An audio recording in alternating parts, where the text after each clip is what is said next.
जब समाज जातों और कबीलों में बटा हुआ था, तब ख्वाजा गरीब नवाज दिलों को जोड़ने अजमेर आए।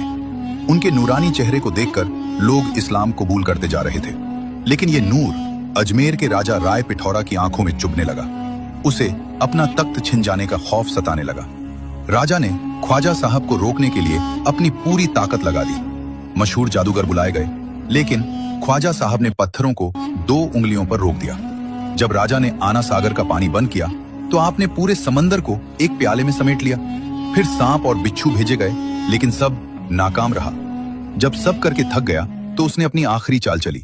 उसने बुलाया अजमेर के सबसे खूंखार जिन शादी देव को। आना सागर के किनारे रहने वाला वो दानव जब चलता तो जमीन में धमक होती थी। लोग उसकी इबादत करते थे। वो गुर्राता हुआ ख्वाजा साहब के दरख्त के पास पहुंचा। उसने कहा, ऐ फकीर, अजमेर और हिंदुस्तान छोड़कर चला जा, वरना मारा जाएगा। ख्वाजा साहब के चेहरे पर जलाल आ गया। आपने फरमाया, मैं हिंदुस्तान ऐसे छोड़कर नहीं जाऊंगा। मैं खुद नहीं आया, मुझे मदीने वाले ने भेजा है।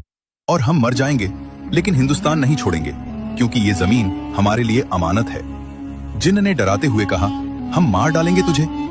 सरकार गरीब नवाज मुस्कुराए। अगर अल्लाह ने मौत लिखी है तो मर जाएंगे, लेकिन अगर अल्लाह ने मौत नहीं लिखी है तो पूरी दुनिया मिलकर भी मुझे नहीं मार सकती। नमरूद और फिरौन भी कुछ नहीं कर पाए थे। फिर ख्वाजा साहब ने फरमाया, तू अपना नुकसान क्यों उठाता है? कलमा पढ़ ले, तेरी वो मुराद पूरी होगी जिसके लिए तू तड़प रहा है। जिन हैरान रह गया, कौन सी मुराद? आपने फरमाया, तू रोज रात को उस पत्थर की मूरत के पैरों में बैठकर रोता है कि मुझसे बात कर, लेकिन वो बेजान मूरत नहीं बोलती। अपना सबसे बड़ा राज सुनकर उस जिन का गुरूर टूट गया और उसने कलमा पढ़ लिया। ख्वाजा साहब ने फरमाया, जा, उसका हाथ पकड़कर कह, तुझे मोइनुद्दीन बुलाते हैं।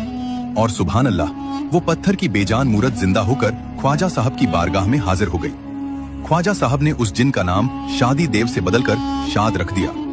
बेशक अल्लाह वालों की निगाह पड़ जाए तो पत्थर भी मोम हो जाते हैं। अगर आप भी मोइनुद्दीन चिश्ती को अल्लाह का वली मानते हो तो कमेंट में या ख्वाजा जरूर लिखना और वीडियो को लाइक जरूर करना।